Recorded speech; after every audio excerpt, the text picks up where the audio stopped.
Hi guys, my name is Prabhu Satyamurthy, also known as Prabhu the Artist. The topic of this video is how to compose a painting.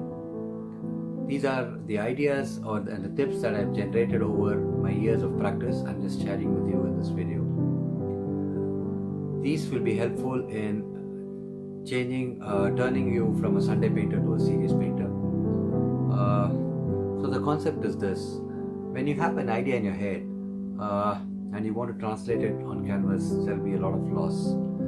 With certain tips or a series of things that you can do, what you can try and do is minimize the loss.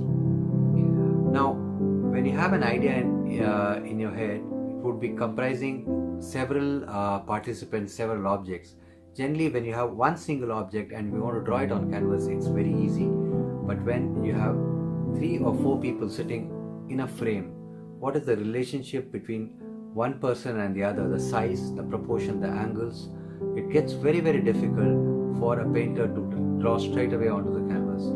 Now, there are certain procedures that can be followed, and if they are followed, probably you would get it right.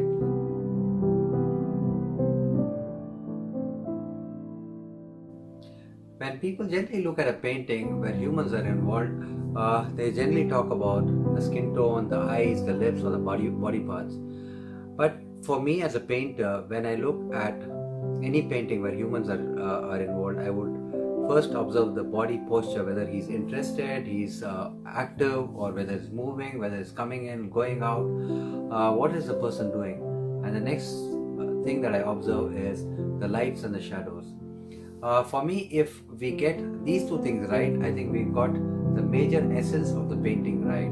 For instance, in this painting of this man, the Indian man playing the Indian instrument sarangi, the Rajasthani man playing the Indian instrument sarangi, the body posture tells a story that he's quite relaxed and he's playing his instrument nonchalantly and he's quite bored with the job. So the body posture actually catches most of the painting gist. So I think, as I told you, if we get the shadows and the lights correct and the body posture correct, we've done most of the job.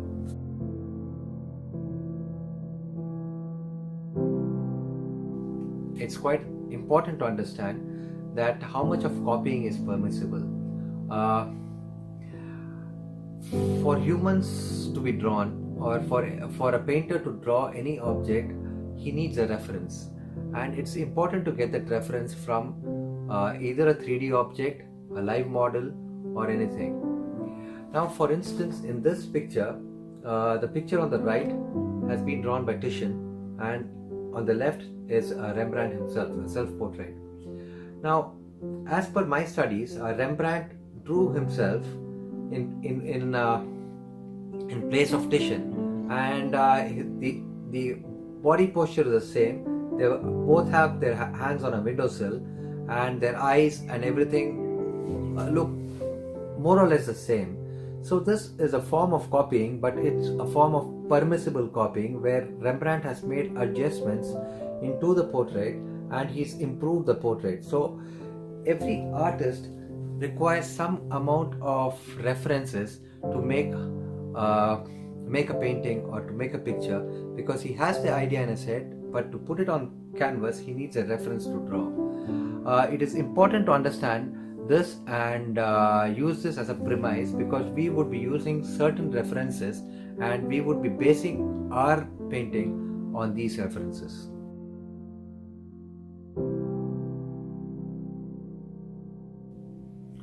This video is going to be based on an idea that was generated by my son. He came to me one day and said, "Dad, why don't you paint this idea of mine?"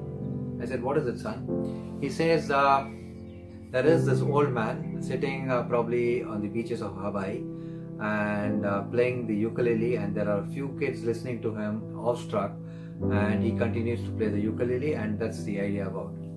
I liked the idea, but I said, I'm going to make some changes to the idea.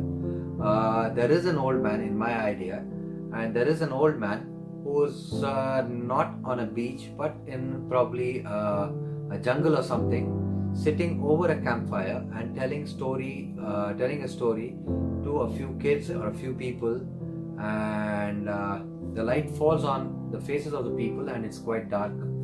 So this is what the idea is.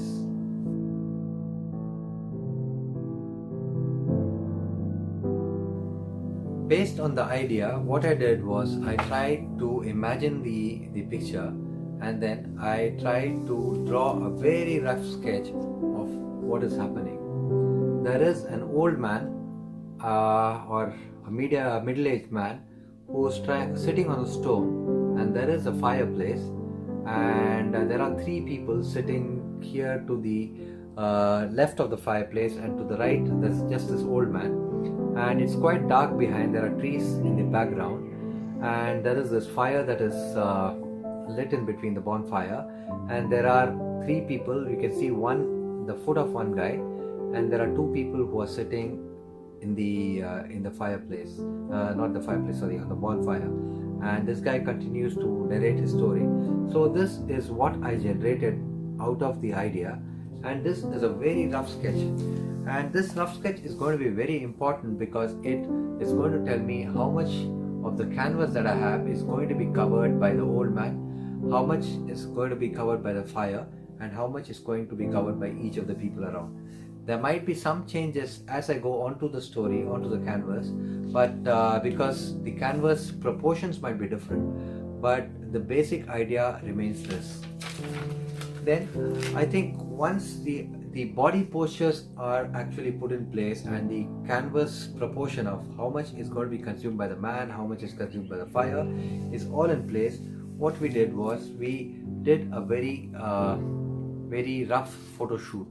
The photo shoot was to put some live models in place, and that is, I took my son and myself and put a bulb instead of the fire on the ground, and we looked at one fixed position where we presumed that the old man is sitting and telling the story, and we just pretended to be looking at the old man completely awestruck like this, and we did a photo shoot, and the photos are here.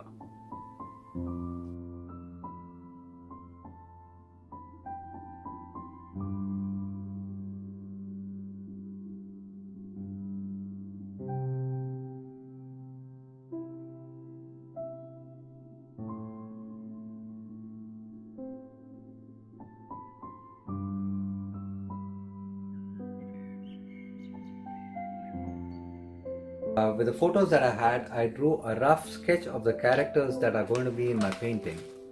And so this is the old man, and this is a boy who's looking at the old man, awestruck, and there are two other people.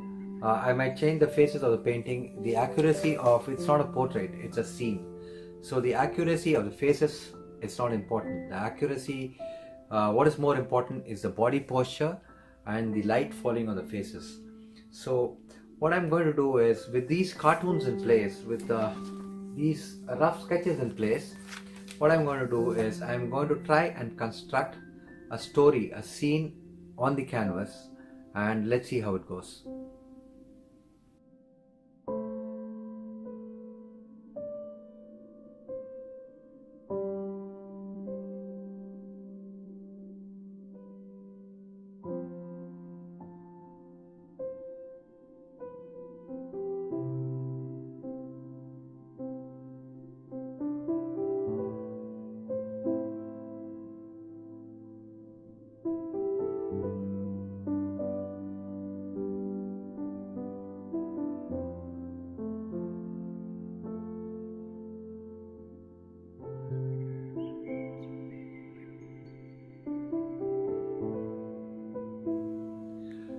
Because there was a light coming from behind the canvas, since I have a curtain there, I think not much was visible on the camera, so I had to switch it off.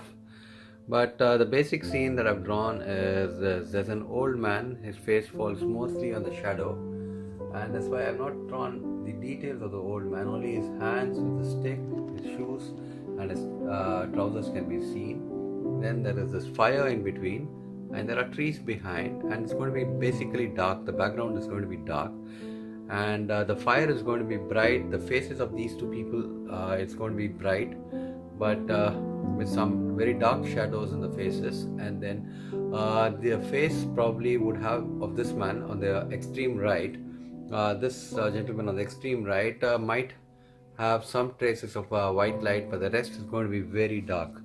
So this is what the concept is that I have actually derived from the cartoons that I draw.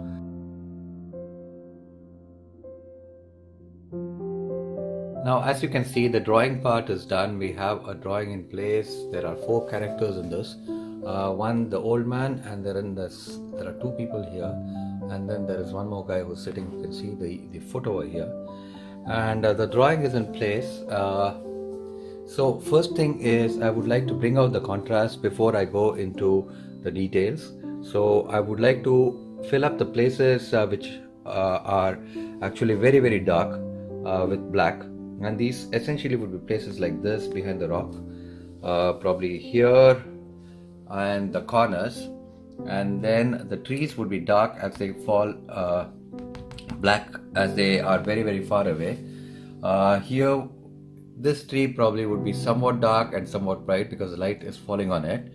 And then when I'm filling the corners up 1, 2, 3 and 4 with black, I would like to keep the skyline dark blue, grayish blue, and with the horizon having a bit of orange. So it's just beginning to dark in the picture when the old man is telling the story.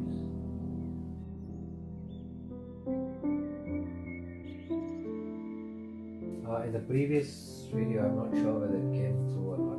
What I've done is I've marked the blacks, the darkest of the blacks, and what I'm going to do is I'm going to mark the horizon with some orange with oil paint. So these are acrylic paints that I've got here because it's dried fast. So you can see that it's dried completely. And now with the acrylic with the oil paints, what I'm going to do is I'm marking the horizon slightly orangish, and the other parts probably in this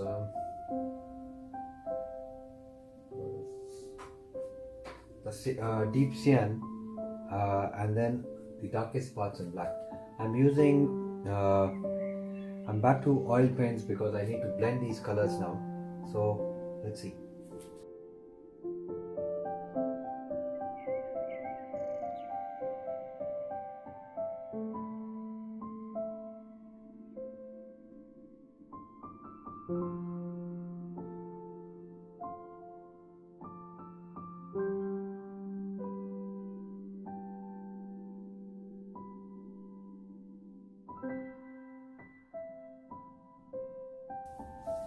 Hi, there were some glitches in my time-lapse video, but so I progressed from where I was till here.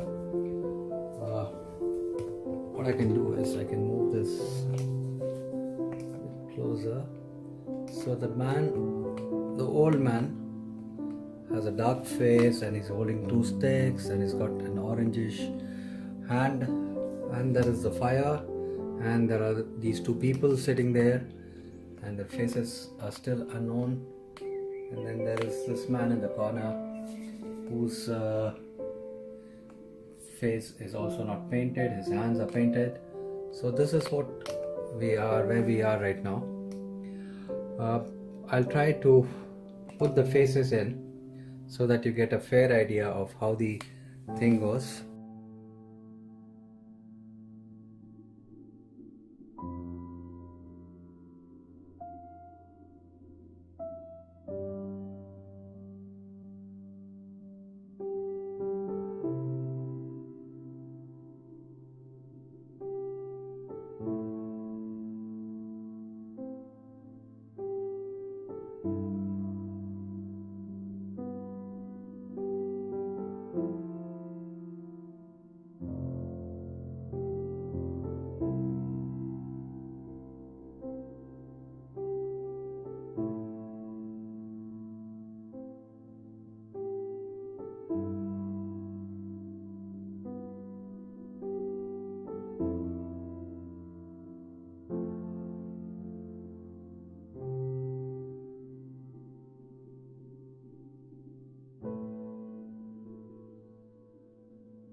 Now the trick is going to be this. I'm going to be adding white with a bit of orange on here because the fire is orange and the flame, all the colors that are coming from this flame is orange, with yellow ochre and a little bit of crimson to get the color of the face and the skin, because everything that is falling on the light will have an orangish tinge to it, and which will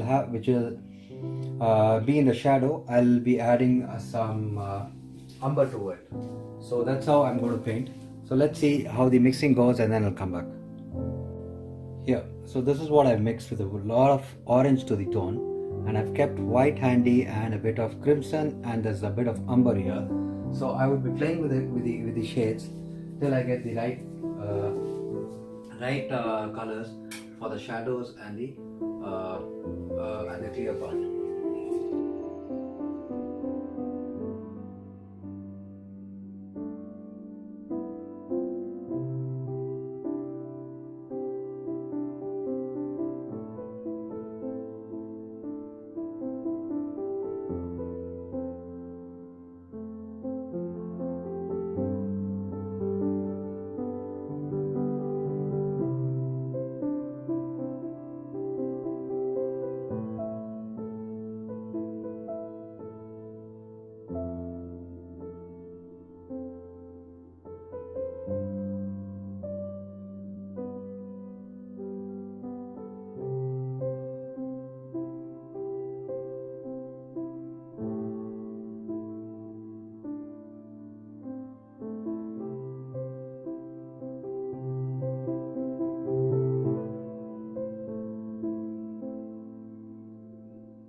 I'll add a few oranges here and there, few yellows here and there to make the fire look a bit more hot and realistic.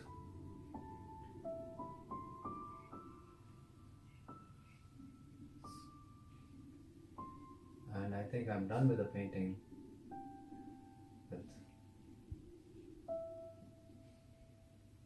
with these colors. These are the final touches that I'm adding. And I'm done with this now. So I'm ready to sign, and there I am.